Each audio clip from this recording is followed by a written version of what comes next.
Hello!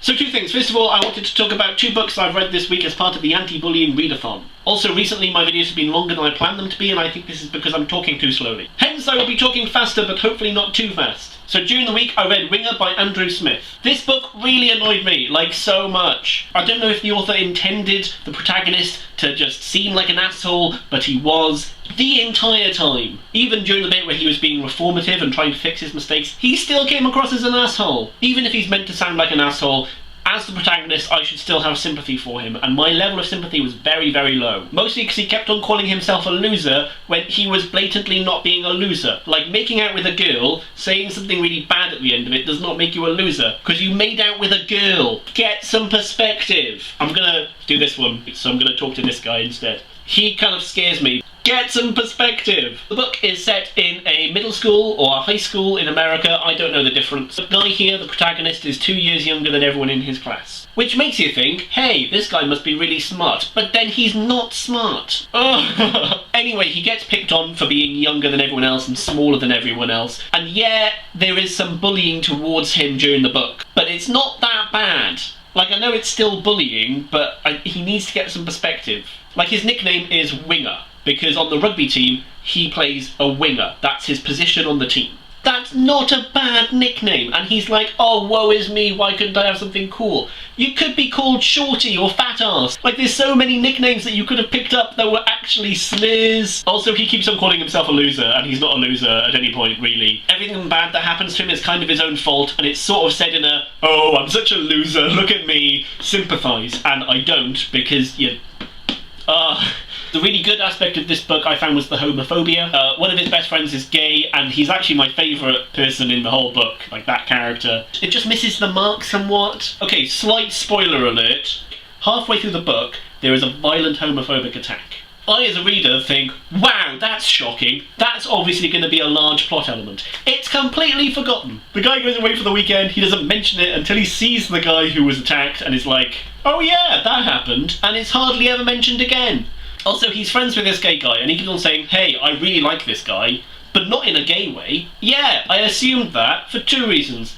First of all, you've said it about 3 or 4 times now. Like, I get the idea. Secondly, you talk consistently about how hot girls are. Every girl you meet is rated on a scale of hotness, which is really annoying. The last point I want to make is that rugby features heavily in this book, which I was really excited about. And because I know something about rugby, I kind of knew what they were talking about when they were talking about positions and things. But for someone who doesn't know anything about rugby, that could be really confusing. The author makes some effort to explain some things, but not everything. So explaining that sevens is using less people than a normal team of 15, that's great. But then he talks about a try and a conversion, and that's not explained. So overall, this book annoyed me quite a bit. It was readable, it was in parts enjoyable sometimes, but for me, the protagonist kind of ruined it. I didn't have much sympathy for him, and it didn't live up to what I thought it would be. That being said, I think it would work for a teenage audience quite well. Aspects of it were quite funny. The inclusion of cartoons and comics is pretty fun. But overall, like a 2 out of 5.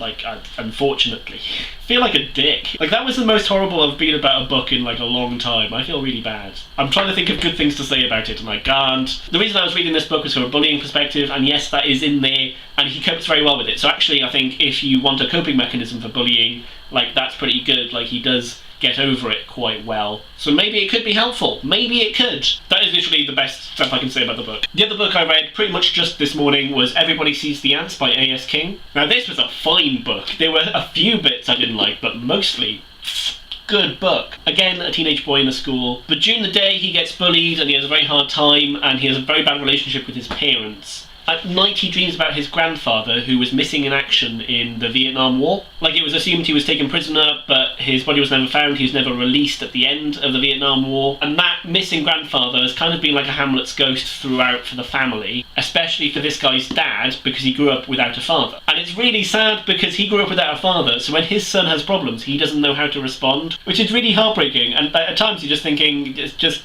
act like a person. Don't try to act like a dad, act like a person. And the dad doesn't.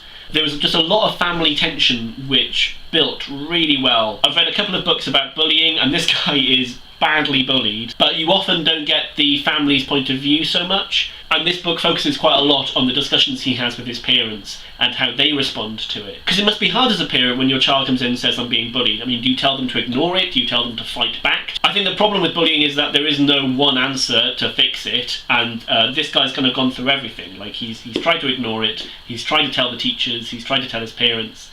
Nothing's happened. And no one does anything about it, and it's infuriating. But eventually he does sort of confront it, and I think that's really like punch in the air moment. The aspect with his grandfather dreams was kind of weird. So like lots of dreams where he's trying to rescue his grandfather from the prisoner of war camp, and every time in the dream he's not able to get his grandfather back, he's not able to save him or rescue him. But one really weird thing is he gets sort of mementos, so he wakes up and he's got a souvenir from the dream. And I thought that was weird, like it was a very strange plot element to throw in there. I enjoyed the dreams mostly because they let on what he was thinking and he could talk through his problems with his grandfather, but the fact that it was kind of actually really happening was very strange. Very strange. But apart from that, I thought it was a fantastic book. Really, really well written. Very imaginative, very pathos-y, pathetic?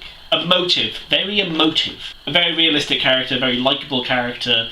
I gave this book like 4 stars out of 5. I think on the subject of bullying, this is a very interesting book because he learns to confront his bullies, his fear of bullies. And in many books, that confrontation comes from growing up, from having some sort of event or experience which brings him out of his shell. So I think a great lesson in how to confront bullying, how to deal with it. So I think there's 2 days left of the Anti-Bullying Readathon. I'm going to try and get another book in there, but at the start of the week I got a message from my library saying this one had been returned, so I went and got it, I think on Tuesday. And I thought instead of reading The Misfits, which I've read before, I'd give this one a go. I might still read The Misfits, I'm not sure. But I set out to read 3 books, I've read 3 books, that's a higher than normal book per week ratio. I've really enjoyed this readathon. I think it's been a great experience, a great opportunity, and I've loved looking at all the things on Goodreads. And knowing that people are trying to spread goodwill, I think is a great thing. Also, I won a giveaway, which I'm really excited about, so yay! I never win things, so I'm really happy about that. So congratulations to everyone who took part. I really enjoyed it. I'm definitely going to try and do it next year again. If you have any comments about these books,